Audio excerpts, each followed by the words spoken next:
have the maestro introducing me today. On Sundays, we get a little more casual around here.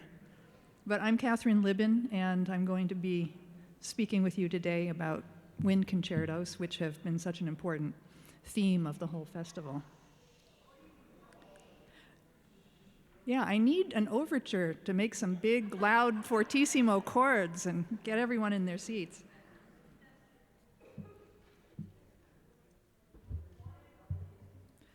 In Mozart's wind concertos, we find a wonderful confluence of style and genre, bringing together elements that he loved working with.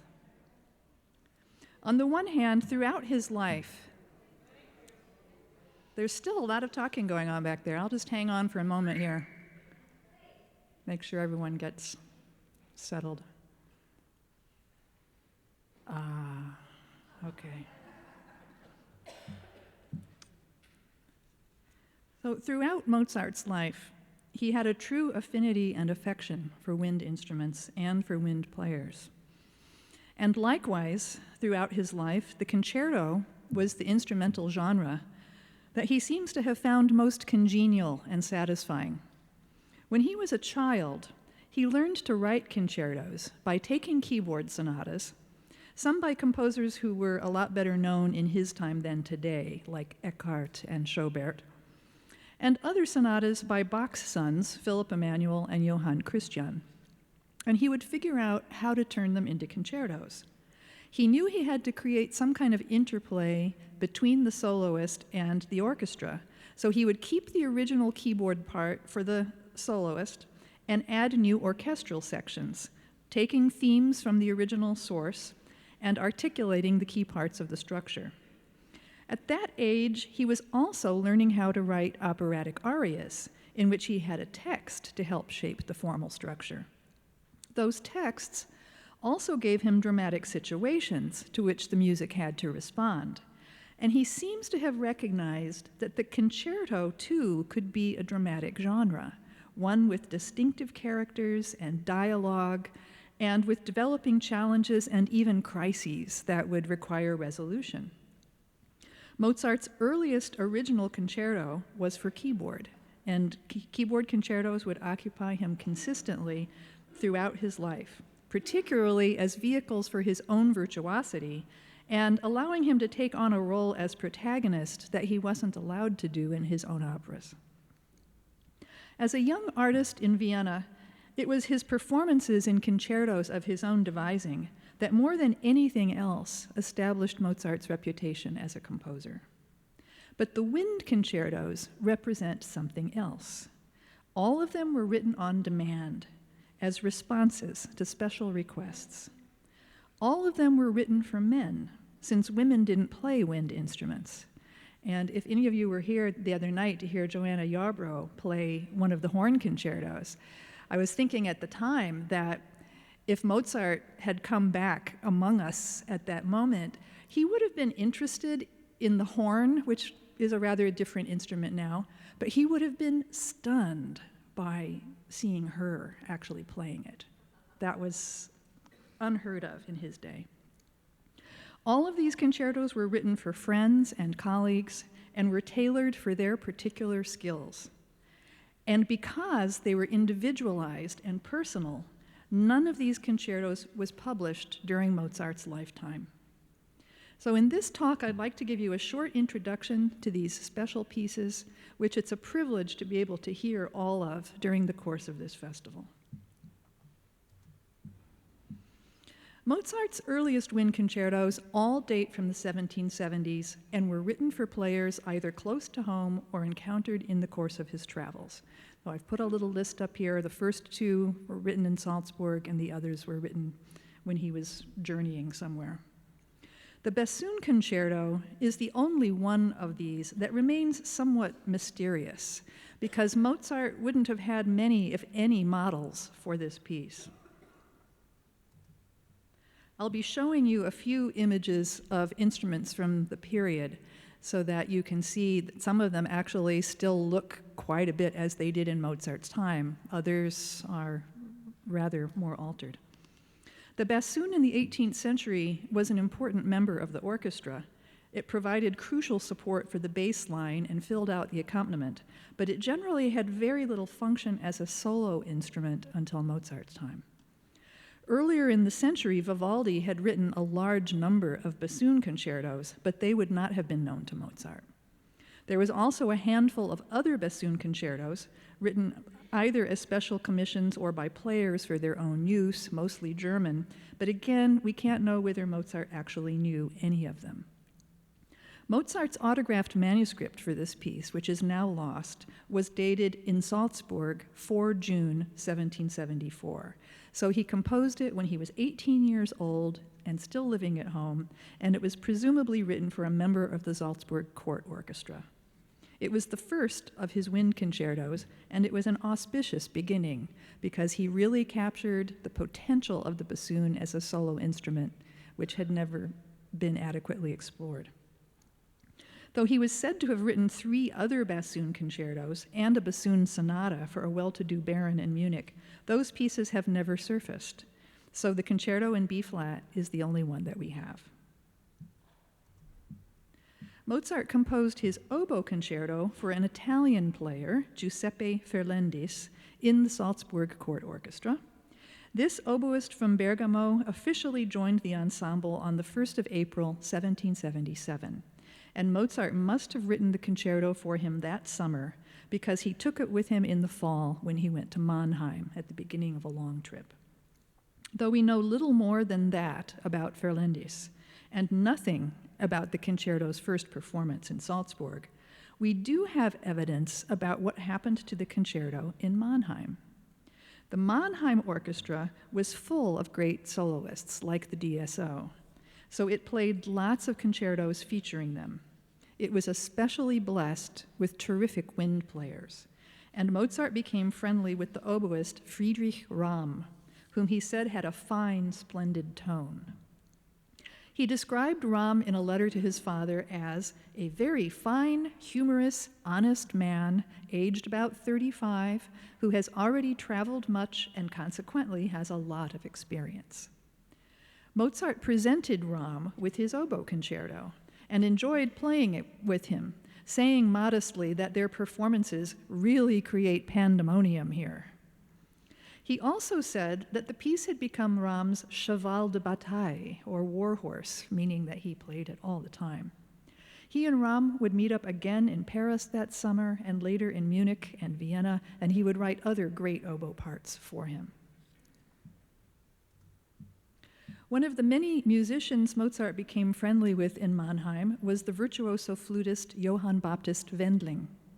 It was in Wendling's home that he became acquainted with a music-loving patron and amateur flutist named Ferdinand de Jong, a German surgeon with the Dutch East India Company. De Jong requested a group of flute pieces from Mozart, who seems initially at least to have been proud of this commission, writing to his father that he would be composing 3 small-scale, easy and short little concertos and a couple of quartets for flute. Well, it seems that Mozart finished 1 new concerto. Then he took his Ferlendis oboe concerto and rewrote it for flute, thus appearing to produce a 2nd new concerto, and he never got around to writing the 3rd. He also seems to have written only 1 of the requested quartets. That the project had become irksome for some reason is obvious, and led to the famous remark that Mozart made in February 1778 to his father, "I am reluctant, as you know, whenever I am meant to write for an instrument that I cannot stand." Now, this comment, unfortunately, has been repeated again and again as evidence that Mozart did not like the flute. But there are many, many idiomatic and beautiful flute parts all throughout Mozart's music, and they suggest that he actually understood and appreciated the flute. It was this project that was onerous to him, not the instrument. Indeed, later on that spring, Mozart wrote a superb part for flute in a duo concerto for a noble patron, the Comte de Guignes, who wanted a piece that he could perform with his daughter on her harp. And I'll explain more about that concerto next weekend. But it's worth pointing out here that the flute part for de Guignes was unusual. His flute had an extra joint that allowed him to play the low pitches D flat and C, which Mozart took advantage of in the concerto. But that represented a special tailoring for the Count and his flute, and Mozart does not use those pitches in his other flute works. And the picture that I've put up for you shows the typical flute of Mozart's time with all of those extra centered joints called the cordes rechange, which could be used to manipulate the tuning. The one thing that you'll notice that really stands out is that the flute in this time was still a woodwind. It was made of, usually of boxwood, and so quite different from the modern flute. Now, Mozart's 4 wonderful horn concertos were written for another friend, Joseph Leitgeb, whom Mozart knew as a boy in Salzburg.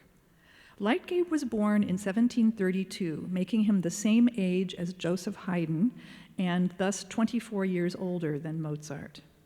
He began his career in Vienna, and during the early 1760s was known not only as a fine orchestral player, but as an excellent soloist. He played horn concertos that were written for him at the court theater. Joseph Haydn wrote a horn concerto for Leitgeb. And Leitgeb also played for a while in the Esterházy Orchestra under Haydn's direction. In 1763, Leitgeb moved to Salzburg to play with its orchestra, and this is how he got to know Leopold Mozart and befriended Leopold's son, the young prodigy. Mozart seems to have been quite attached to Leitgeb and was definitely attracted to horns. When writing his first symphonies in London as a boy, he supposedly said to his sister, "Remind me to give the horn something worthwhile to do." It appears that Leitgeb also wrote a few of his own concertos, and there are records that he performed them in Paris. In 1777, Leitgeb moved back to Vienna, where he continued to perform for a good many years. So after Mozart also settled in Vienna, he wrote at intervals the 4 concertos for his friend Leitgeb. The first one, K417 in E-flat, dates from 1783, and it bears a puckish dedication on its title page, saying, "Wolfgang Amadeus Mozart has taken pity on Leitgeb, ass, ox, and fool in Vienna on 27 May 1783. This certainly reveals something about the teasing relationship between the two musicians. The second concerto for Leitgeb, K495, also in E-flat, is dated 3 years later. This one Mozart playfully notated in 4 different colors of ink, though it has been suggested that this was a coded system illustrating dynamic inflections. There is no doubt that the composer was amusing himself and his friend Leitgeb. Note the use of all 4 colors, brown, blue, red, and green, to spell out the word fine at the end of the second movement. Leitgeb's third E-flat concerto, K447, was completed by Mozart sometime the following year.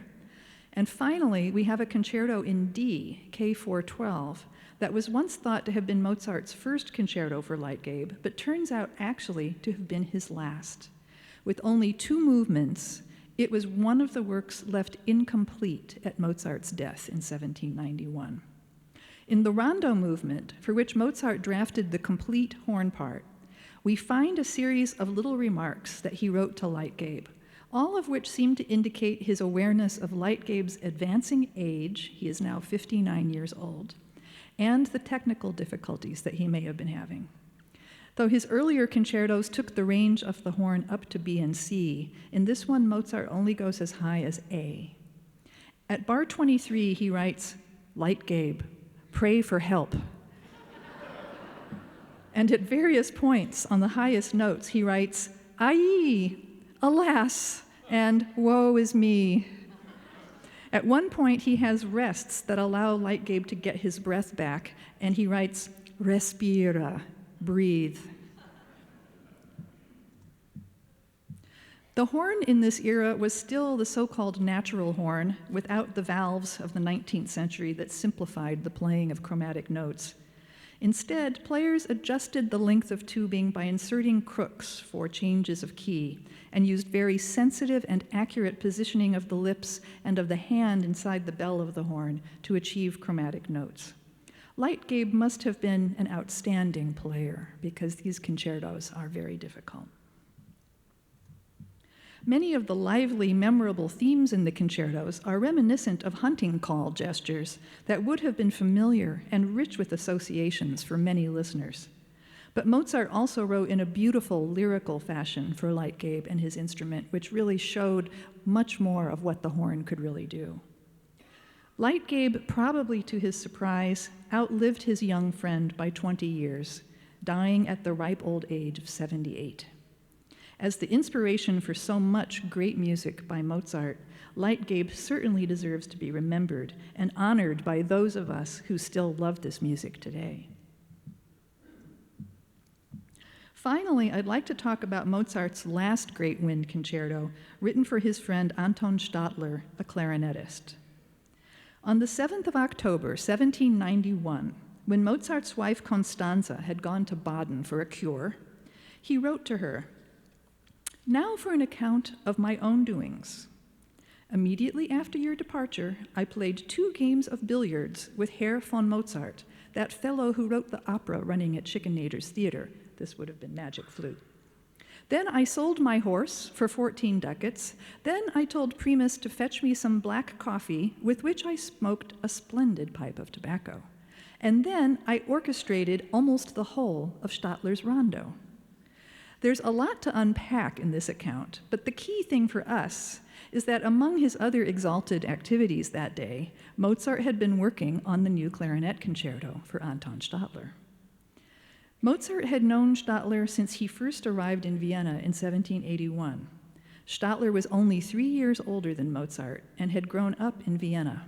Both he and his brother Johann were well known as players on the clarinet and the basset horn, and held a variety of different positions in private orchestras in Vienna.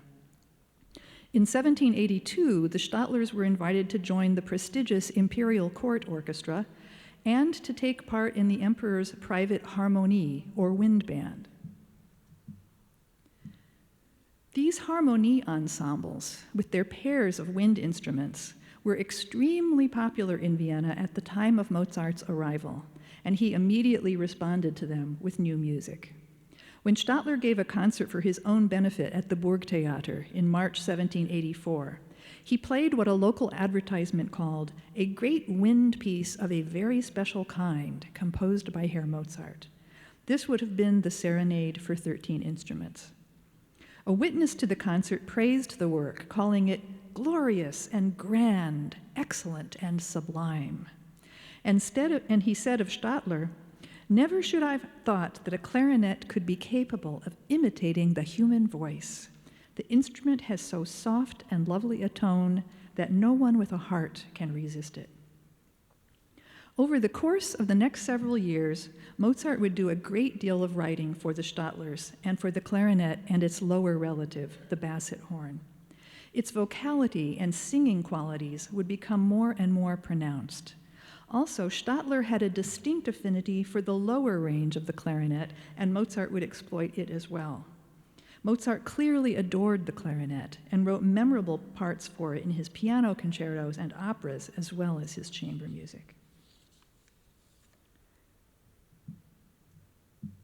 So in 1788, an announcement for a concert by Stadler said that he would play a concerto on a new kind of clarinet, and it's called it an instrument of new invention and manufacture of the court instrument maker Theodor Lotz, which has 2 more tones than the normal clarinet. Now, this is an important document about the extension of the clarinet's bass register, which would be a significant aspect of Mozart's concerto for Stadler.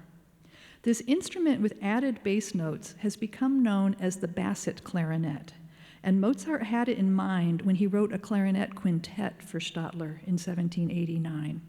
So he already had experience working with this instrument before the commissioning of the concerto. There are a number of contemporary descriptions of this instrument, some of which credit Stadler himself with the extended range. This range was advertised as running a full 4 octaves down to a low-sounding A. Though Mozart avoided the highest notes, he took good advantage of the lowest ones. Stadler included a small sketch of the special clarinet on some of his concert programs, such as the one that you see in front of you on the left. This sketch appears right at the top of the page. Though the basset clarinet soon disappeared after Stadler, and Mozart's concerto was adapted in the 19th century for a standard clarinet, in recent years, makers have created reconstructions of the basset clarinet so that the concerto could be played with its full original range. And one of those reconstructions is shown at the right of your slide, and you can see that it's kind of an odd-looking instrument. It's also worth noting that for both the quintet and the concerto, Mozart used the clarinet in A rather than the more usual B flat. In an era with great sensitivity to the characteristics of different keys, A major was considered to be the sweeter, more tender key. We know from Mozart's own letter that I cited a moment ago that he was working on the end of the concerto on the 7th of October. We don't have a dated autograph manuscript anymore.